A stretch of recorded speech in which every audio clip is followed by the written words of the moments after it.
नमस्कार दोस्तों, आपका स्वागत है राजस्थान स्टेनो क्लासेस के यूट्यूब चैनल पर। आज का यह डिक्टेशन निबंध माला से लिया गया है। डिक्टेशन का विषय भारत में शिक्षा का निजीकरण। आपका डिक्टेशन स्टार्ट होगा 3 सेकंड के बाद। स्टार्ट। आजकल सरकारी प्रोत्साहन के कारण अर्थव्यवस्था के सभी घटकों में निजी क्षेत्र का वर्चस्व बढ़ रहा है। विराम। ऐसे में शिक्षा का क्षेत्र निजीकरण से प्रभावित हुए बिना कैसे रह सकता है। विराम। शिक्षा के निजीकरण का अर्थ है शिक्षा के क्षेत्र में सरकार के अतिरिक्त गैर सरकारी भागीदारी। विराम। वैसे तो ब्रिटिश काल से ही निजी संस्थाएं शिक्षण कार्य में संलग्न थीं, लेकिन स्वतंत्र भारत में उनकी भागीदारी में बहुत वृद्धि हुई है। विराम पैरा। प्रारंभ में भारतीय संविधान में शिक्षा विषय को राज्य सूची के अंतर्गत शामिल किया गया था, लेकिन बाद में केंद्र सरकार ने यह अनुभव किया कि चूंकि शिक्षा प्रत्यक्ष रूप से राष्ट्र के निर्माण में महत्वपूर्ण भूमिका निभाती है, इसलिए यह केंद्र सरकार के लिए भी महत्व का विषय है। विराम। अतः शिक्षा के क्षेत्र में एक रूपता लाने के विस्तार करने एवं इसमें केंद्र सरकार की भागीदारी सुनिश्चित करने के लिए वर्ष 1976 में इसे संविधान के 42वें संशोधन द्वारा समवर्ती सूची में शामिल किया गया। विराम पैरा। स्वतंत्रता के पश्चात जहां एक ओर हमारे पास संसाधनों का अभाव था, वहीं दूसरी ओर जनसंख्या में तीव्र गति से वृद्धि हुई। विराम।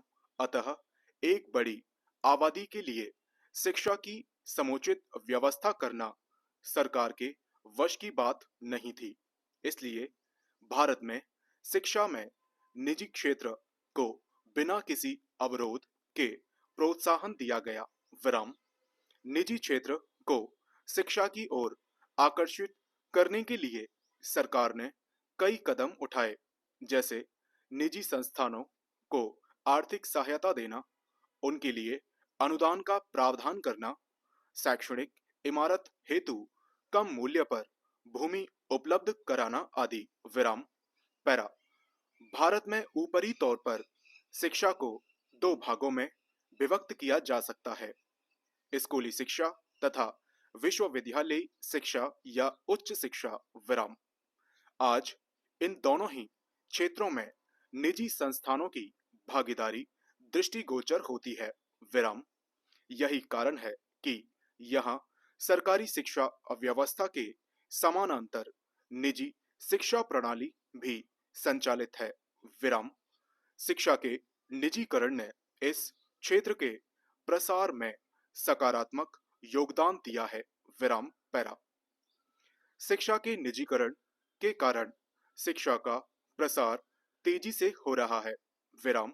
जिन लोगों को प्रतियोगी परीक्षाओं में असफल रहने के कारण किसी व्यावसायिक या अन्य पाठ्यक्रम में प्रवेश नहीं मिल पाता, वे अधिक धन खर्च करके मनोवांछित शिक्षा प्राप्त कर सकते हैं।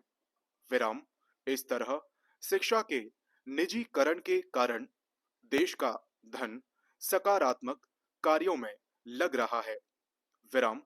नई शिक्षण संस्थानों की स्थापना के कारण नवयुवकों को रोजगार के नए अवसर उपलब्ध हो रहे हैं। विराम पैरा। शिक्षण से संबंधित व्यवसायों को भी गति मिल रही है। विराम। पिछले कुछ वर्षों में उच्च शिक्षा प्राप्त करने वाले लोगों की संख्या में तेजी से वृद्धि हुई है। विराम। इतनी अधिक संख्या में प्रतिवर्ष सरकारी नौकरियों का सृजन कर पाना संभव नहीं। विराम। निजी संस्थानों की अधिकता के कारण इन लोगों को भी रोजगार के अवसर उपलब्ध हो रहे हैं। विराम।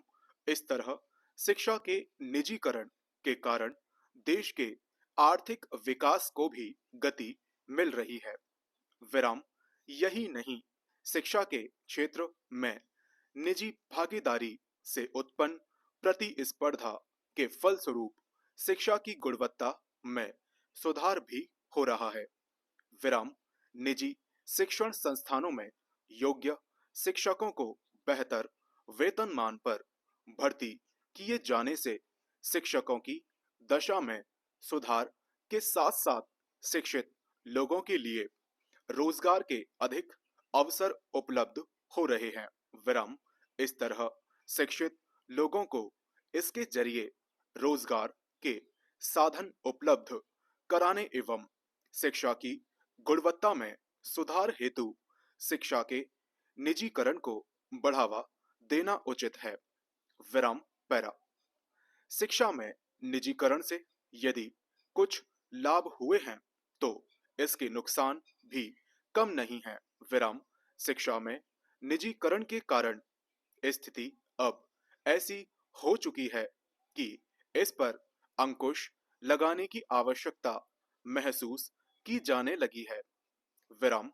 निजीकरण को बढ़ावा देने के लिए अनुदान एवं सरकारी सहायता के फलस्वरूप भारत में निजी शिक्षण संस्थाओं की बाढ़ सी आ गई है। विराम। इनमें से अधिकतर निजी शिक्षण संस्थाएं रेवड़ियों की तरह डिग्रियां बांट रही हैं। विराम। जगह जगह डीम्ड विश्वविद्यालय खुल रहे हैं। विराम। आज शिक्षा व्यापार का रूप धारण कर चुकी है। विराम। शिक्षा के निजीकरण का लाभ निर्धन लोगों को नहीं मिल रहा है क्योंकि निजीकरण से शिक्षा महंगी हो गई है। विराम। शहरों के निजी विश्वविद्यालयों में प्राथमिक स्तर की कक्षाओं के बच्चों से भी हजारों रुपए मासिक शुल्क लिया जा रहा है। विराम। आम आदमी अपने बच्चों को अच्छी शिक्षा दिलवाने के लिए इतने शुल्क को वहन करने में अक्षम है। विराम। पैरा। शिक्षा के निजीकरण के कारण कोचिंग एवं ट्यूशन संस्कृति को बढ़ावा मिला है। विराम। बड़े बड़े उद्योगपति भी शिक्षा में धन का निवेश कर रहे हैं। विराम। शिक्षा में धन के निवेश को अच्छा कहा जा सकता है किंतु उनका उद्देश्य शिक्षा का विकास नहीं बल्कि धन कमाना होता है जिसके कारण कई अन्य समस्याएं उत्पन्न हो जाती हैं। विराम। उद्योगपति धन का निवेश करने के बाद धन कमाना चाहते हैं। इसके लिए वे शिक्षकों एवं अभिभावकों का शोषण करते हैं। विराम। पैरा।